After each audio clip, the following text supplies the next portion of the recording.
Hi everyone. Okay, this is just going to be a quick little crash course in Oxford Learner's interface in its application and the new interface that it has implemented. Right, so here I'm going to just, this is my bookshelf and here are my books. And here I'm going to just I'm going to click this one here, inside reading, and just let it open up. Now, if you look here at this toolbar up here, you'll see a go-to page, search and dictionary, move toolbar, page view, tile view, zoom in, zoom out, draw and highlight, notes, add bookmark. And if you look closely here, which is it's faded out, you can see check answers and clear answers. So let's just look at these individually. So go-to page is fairly intuitive and self-explanatory. You just click this button right here, and you have a list of the main pages that students will need to access or will most likely access. So it's the content page, acknowledgement page. You have the first page of each unit, which has the vocabulary. You have index, and you have the video and transcript page. As you can see, there's no answer page here. Oxford has taken that page out, and it's incorporated that functionality here into this top ribbon here. So let's just go into the search dictionary. Here, if you want, you can search for any words that are in this book. So let's go back into here, page, click here, go to page, and I'm going to click Unit 1. So if you look here, here are the main words for this particular chapter. So alter, design, and so forth. If I want to go here, search dictionary, and if I want to look for one of these words, let's say alter, I just type the word, and it gives me a list of all the instances in which the word alter appears, not just in this chapter here, but throughout the whole book. And if I want, I can make some notes here. And if I want to click here, and this is the dictionary, this dictionary will connect me online to Oxford's dictionary. And I can type whatever word I want here, and I can get the pronunciation. Alter. And there's two. Altered. Okay, so there's two pronunciations here. Sometimes you can click a word here. Okay, you can also type a word here which is not in this, not in the text, not in the book. But let's say it will also give you a American pronunciation and a British pronunciation too. Sometimes it'll do that. Okay, here's British English. But some words it'll also render an American pronunciation. Okay, here. So this word inherent has a British pronunciation. Inherent. Has a British pronunciation, and Inherent. It has an American pronunciation. So the stress, pitch, and intonation is slightly different. So here, the move toolbar. The move toolbar allows you to alternate or alter this ribbon to whatever side of the screen that you're on. So here it'll give you a top, it'll keep it at the top side of the page. If I move to the left, it'll move the entire ribbon to the left side. If I go back here, make sure I click that, I can click it to the bottom. So let's say go back into move toolbar, and let's say I'm gonna just bring it back up to the top. Page view. This can render a one-page view, a two-page view, or a page view with a scroll view. So a one-page view is essentially that, just one page at a time. Let's go back into page view, and if I click a two-page view, I can get 2 pages at a time. And here, click these chevrons, so this arrow and an arrowhead, and I can move in whatever direction I want. Now, if I click page view again, and I click the scroll view, okay, you can't see it. You can't see, but on this side here, there's a scroll bar, and that'll scroll me through the entire book. Okay, so you see there's a vertical scroll bar on this side here. So I'm actually going down. So that'll take me through the entire book.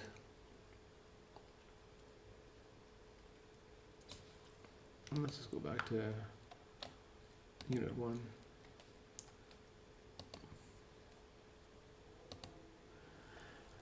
Okay, so I'm in Unit 1 right here. Now let's go back into the page view and let's go back into one page. You notice when I was in 2 page, okay, so something's, okay, so, okay, it's not that important. All right, so page, actually, sorry, it was here. Okay, so when I went into the vertical, when I went into the scroll view here, so I clicked here, went into and clicked the scroll view. You notice these have been taken out, zoom in, zoom out, and this one right here, the draw highlights and the notes. So you just have to be careful. I would really just use this one right here, the double page view. Tile view, if I click tile view, this gives me every page in this book. And every page here, it's presented to me, and I can click and go directly to that page. So that's the tile view. So to get back out of the tile view, I just click here and I go all. Sorry, I click the page view and I go to one page. So here is the zoom in and here's the zoom out. And that's pretty straightforward. So I'm just left clicking zoom in and left clicking again zoom out. Okay, so here draw highlights. Here if I want to click this, so I left click this, I'll get a whole bunch of colors right here. I'll get an eraser here, a garbage can here, which allows me to delete everything that I've created on a certain page, on a specific page. The plus and the minus will increase the size of my brush stroke, my pen stroke. So I can use a marker, okay, I can use a pencil here. So let's just increase this, let's stick to a pencil. Now you can see I made 2 marks right here. So to get rid of those 2 marks, I just hit remove all, hit this garbage can and erase all, hit OK. So make sure this black pen is clicked. Make sure the pencil, make sure the black color is clicked. Make sure this pencil is clicked. And let's increase the size now of the stroke. So if I want to increase the size of the stroke, I push this arrow here. As you can see, there's a little note that says bigger. So if I increase the size, you can see the circumference of this circle increases in size as well to match the thickness, as you can see. So there's a matching of size here between the circle here and the thickness here. If I increase this further, I can see I can get an increase, correspondingly increased size. So if I want to reduce that, I just do that, okay, and I reduce it. So I can increase the size and I can decrease it, like so. Now this also applies to the eraser. It also sets the size of the eraser stroke. So if I click the eraser, I can erase more with a larger stroke. So if I make this smaller, okay, as you can see, it's much thinner in thickness. So let me just delete all that stuff. Now to get rid of this box, you have to just click this again. So this brings it back, this activates it, and this will deactivate it. So let's just go here. As you can see, I made some notes here, so I want to delete. Okay, as you can see, I made notes on this page here and on this page. Now on this page here, if I click, let's see, go back here, okay. So, and I'm going to delete what's on this page here, and it's going to ask me to erase all, and I said okay. As you can see, it doesn't erase anything on this side, so it leaves this side unchanged. So I'm going to click this again to remove it. Now the answers. So the answers, not all pages that accept answers will render. Sorry, not all pages that accept input, student input, will actually render answers. So these, and you have to just go through it to find out. For example, here it'll give me the choice of a true or false. And now you notice I can check it. Okay, so when this is no longer shaded out, that means there are answers on this page that it can check, and it will render an answer. So let me just go through this here and just put any random true or false. So if I check here, okay, so let me just zoom in here. As you can see, it'll give me either correct or incorrect. So the green arrow, or so the white arrow with the green sort of circle background is correct. And the white X with the red circular background is incorrect. And now I can just clear those answers. And it'll ask me, do I want to delete these answers? I say yes. It'll only delete the answers on this page. It will not delete the answers on the other pages. So let me just zoom out here again. And so, like I said, in all the books, the foundation books and the first and second year books, not all of the questions that require student input or that ask for student input will render a checkable answer. So you just have to be wary of that. For example, this section here. So actually, let me just. Okay, another thing. As you can see, this check answers, when this is no longer unshaded. Okay, so now it's hidden or shaded. So now when I go to this page, that means there are some questions here that it has answers for, and so students can input those, input their response into those boxes, and they'll check them, but it won't check everything. So only some sets of questions will be checked. And on this page, as you can see, there's nothing, no student input, so you will not see this here. But so for example, let's say these set of questions is from this set here, section D.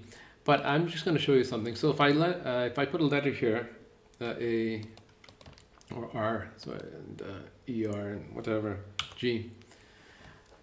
Now here, this box here will take student input, but it's not going to render an answer here. So a student can write anything here. Now if I go check answers, as you can see, it's only going to check here. Okay, so it won't check these boxes here. Usually the boxes that have more than 2 words input, it will not check. It's usually just a true and false, or a single letter, or in some cases just a single word. So let me just clear this, hit OK. So that also applies to the other books as well. So just be careful of that. Now you can also use the a bookmark. So if I click this bookmark, you can see this translucent sort of ribbon up here. This just, okay, so if I click it, now if I click here, okay, it's going to be solidified. That means that there's something interesting on this page that I want. As you can see, it's going to, it'll leave that same imprint on these other pages as sort of a suggestion to me if I want to bookmark this page as well as from this page, and if I want to bookmark this page as well. So I don't want to bookmark this page, I just want to bookmark this. So if I want to get rid of this one, I'll just remove it like that. Okay, as you can see, I still have the bookmark here. A bookmark you could use in conjunction with notes. So I can make an audio note. So okay, so what I did was I clicked the notes and I clicked here audio, and I got this right here. Now I can make a recording here, assuming that you have recording, your computer has a microphone. and I can click this circle, this red circle, and it'll start recording. So if a student wants to hear their voice as they're speaking, or if they want to make some recording, reading some of the text, they can do that. When they're finished recording, they just hit the stop. They can just click the red circle again, and and it'll start recording. Okay, so they can hear their voice again. So I can also, if I want to save it, I can save it. Or if I want to delete it, I can just hit that and delete that. I can also make a text note as well. So I can just make a note here. Okay. And then I click done. And there I've got a little text note. So now I can save this. Okay. So just make sure you save it.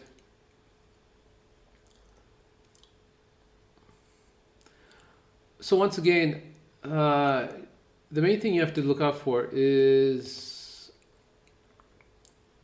not all the answers, not all the questions will render answers. As you can see here, there's nothing on this page here. So let me just go. This is lecture ready. And let me go to unit 1. Let me go here. So as you can see, there's no questions on that page. Okay, so there are some questions here that it'll take answers to. As you can see, the check answer button appears. So if I go to this page, okay, so there's nothing here to check. So Oxford has no answers here because there are no questions that it'll check. But there are some questions that it will check here. It won't check these. But it will check these type of questions. So just be wary of what it will check and what it won't check. And that applies to all the other books too. Okay. So that's about it. And thank you. If you have any questions, just contact one of us. Okay, thanks.